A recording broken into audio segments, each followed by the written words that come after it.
Kodėl vat, yra daug tų, sakykime, nedvasingų, bet turtingų, ar ne? Taip, todėl, kad jie sugeba manipuliuoti psichinę energiją ir labai gerai, ir labai sėkmingai.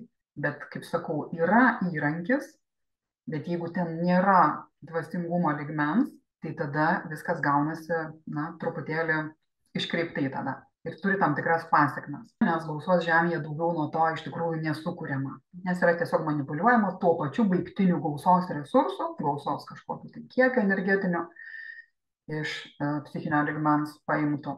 Ir tai toliau kūrė kelią, sakykime, tas trūkumą, kovas, pavydą, troškimus, ten visokius atimti vieni iš kitų ir taip toliau, ir taip toliau. Dėl to tai nėra, kaip sakoma, kai nėra abiejų komponentų, ar ne, kai tik tai išmoksta manipuliuoti psichinę energiją, bet nėra dvasinio lygmens suaktyvinto, nu tai kas gaunasi? Gaunasi, va, iškreipti dalykai tada. Ir psichinių lygmenių iš tiesų labai daug yra manipuliuojama ir vėlgi nesakau, kad tai yra blogai. Nenoriu, kaip sakoma, tie, kurie užsiima ten kažkokiais NLP, hipnozėm, įtaigom, ten kokiam koduotėm, dar kažko nenoriu sakyti, kad jūs čia viskas blogai darot, nieko panašaus, dar paaiškinsiu. Iškart nepulkim, kaip sakant, savęs graužti ar ten jau bijoti kažko, tai ar ne, nes visiškai čia ne apie tai. Aš tiesiog aiškinu pačius lygmenis. Tai va, ir žvelgiant psichinių lygmenių, kada yra manipuliuojama ar ne, dažnai aišku, kad tas perprogramavimas jis vyksta.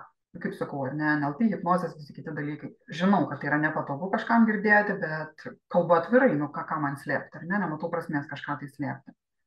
Taigi, aš tiesiog noriu pasakyti, kad neapsigaukim kažkokiais trumpalaikiais, greito praturtėjimo kažkokiam schemom ar ne, ar panašiais dalykais. Nes sąmonės auginimas nėra akimirksniu padaromas dalykas. Sąmonės auginimas nėra kažkoks seansas. Nėra netgi savaitgalis ten kažkoks, nežinau, retrytas.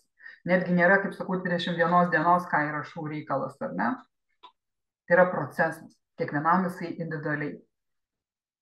Ir tai yra iš tiesų ilgalaikis sąmonės pokytis tada. Ne akimirksniu tam kartui, kaip sakoma, o vis tiek sugrįžtu atgal, nes tai yra pleistriuko klijavimai ar ne.